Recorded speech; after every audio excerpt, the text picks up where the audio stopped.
So hello guys, welcome to our channel. তো আজকের এই ভিডিওতে আমরা কথা বলবো ইন্ডিয়ান ফুটবল রিলেটেড বেশ কিছু গুরুত্বপূর্ণ ট্রান্সফার আপডেট নিয়ে।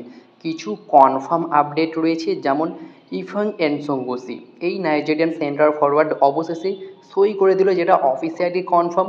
পাশাপাশি মোহনবাগানের তিনজন সেরা ভারতীয় প্লেয়ার কিন্তু দল ছাড়ছে, লোন ডিলেও যেতে পারে অন্য টিমে।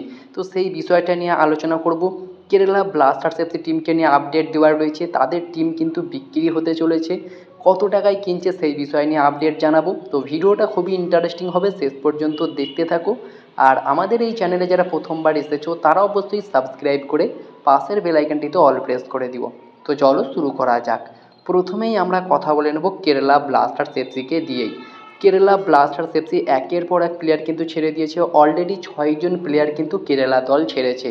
তারা হচ্ছেন দানিশ ফারুক, ফ্রাঞ্চু, মোহাম্মদ সাইফ, নিহাল সুদেশ, কেভিন ইয়োকে, সচিন সুরেশ। এই 6জন প্লেয়ার অলরেডি ছেড়েছে এবং আদ্রিয়ান লুনার মতো প্লেয়ারের নামও উঠে এসেছে যিনি কেরালা দল ছাড়তে পারে। আর সেখানেই কেরালা দল কিন্তু দীর্ঘদিন ধরে ট্রাই করছে তাদের নতুন ইনভেস্টর নেওয়ার। তো সেরকমই মোহনবাগানের যেমন আছেন সঞ্জীব গোয়েঙ্কা স্যার, তেমনই কেরালা ব্লাস্টার্স এফসি কিন্তু পেয়ে যাচ্ছে একজন আইবিএস গ্রুপের চেয়ারম্যান। তিনি কিন্তু যোগাযোগ করেছেন কেরালা টিমের সাথে এবং এক সপ্তাহ সময়ও চেয়েছেন। 60 থেকে 80 কোটি টাকা তিনি ইনভেস্ট করতে পারে এই কেরালা টিমে। তো এরকমই একটা খবর বর্তমানে বেরিয়ে আসছে। তো আশা করব খুব দ্রুত সব কিছু সমস্যা মিটে গিয়ে আবারও আমরা পুরনো রূপে দেখতে পারবো কেরালা ব্লাস্টার্স এফসি টিমকে। এরপরে যদি আমরা কথা বলি ওড়িশা এফসিকে নিয়ে, তো ওড়িশা এফসিও কিন্তু ট্রান্সফার মার্কেটে বেশ ভালো রকম কাজ করছে। ওড়িশা এফসি কিন্তু সই করিয়ে ফেলেছে একজন ভারতীয় লেফট উইঙ্গারকে, যার নাম ঋত্বিক দাস। 29 বছর বয়স, বর্তমান মার্কেট ভ্যালু 40 লাখ টাকা। লেফট উইঙ্গারের পাশাপাশি রাইট উইঙ্গার, লেফট মিডফিল্ডার পজিশনে খেলতে পারে। জামশেদপুর এফসিতে রয়েছে বর্তমান সময়ে, আর সেখান থেকে তার সইটা কমপ্লিট করতে চলেছে ওড়িশা এফসি। যেমনটা মার্কাস মার্গুলাহ জানিয়েছে, সইটা কমপ্লিট হয়ে গিয়েছে। এরপরে যদি আমরা চলে আসি চেন্নাইয়ের খবরে, তো চেন্নাই এফসিও কিন্তু বেশ ভালো রকম দল গঠন করছে, একের পর এক সাইনিং করেই চলেছে এবং আরও একজন ভারতীয় তারকাকে তারা সই করাতে চলেছে, যার নাম ব্রাইস মিরান্ডা। আর এই ব্রাইস মিরান্ডা কিন্তু একসময় কেরালা দলেই ছিল, পরে ইন্টার কাশিতে যোগ দেয় এবং লাস্ট ইয়ার তিনি ডায়মন্ড হারবার এফসির হয়ে খেলছিলেন।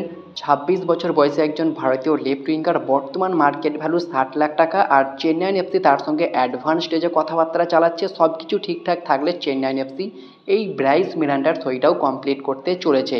পাশাপাশি একজন বিদেশিকেও দলে নিচ্ছে, মোহনবাগানেরই former defender, Portuguese defender Nuno Reis, তাকে কিন্তু কনফার্ম করতে চলেছে চেন্নাই এফসি, এমনটাই খবর বেরিয়ে আসছে বর্তমান সময়ে।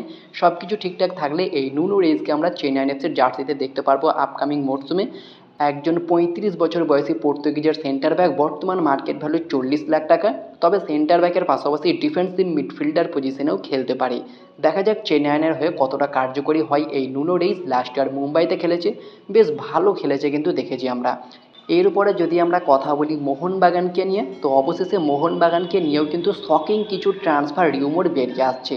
শকিং বলবো না, কারণ এই প্লেয়ারগুলো কিন্তু নাও সুযোগ পেতে পারে, যার ফলে মোহনবাগান তাদেরকে একটা ব্যাকআপ অপশন দিচ্ছে।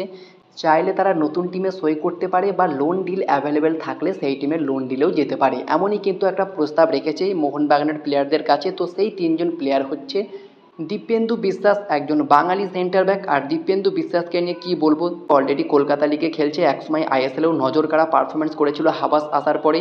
23 বছর বয়সে একজন ভারতীয় সেন্টার ব্যাক, বর্তমান মার্কেট ভ্যালু 40 লাখ টাকা। তো এই দীপেন্দু বিশ্বাসকে নেওয়ার জন্য আইএসএলের 3টি ক্লাব ইন্টারেস্টেড, একটা হচ্ছে নর্থ ইস্ট ইউনাইটেড এফসি, আর বাকি দুটো হচ্ছে এফসি গোয়া এবং চেন্নাই এফসি। 3টে ক্লাবই নেওয়ার জন্য ইন্টারেস্টেড।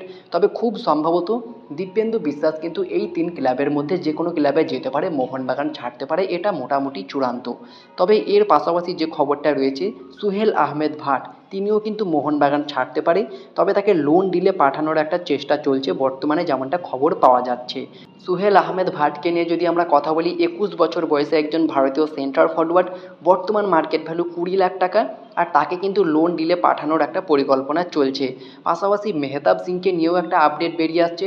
মেহতাব সিংয়ের কাছে যদি কোনো ক্লাব ভালো রকম প্রস্তাব দেয়, তিনিও কিন্তু মোহনবাগান ছাড়তে পারে। একাধিক তারকার ভিড়েই কি এরকমটা হচ্ছে?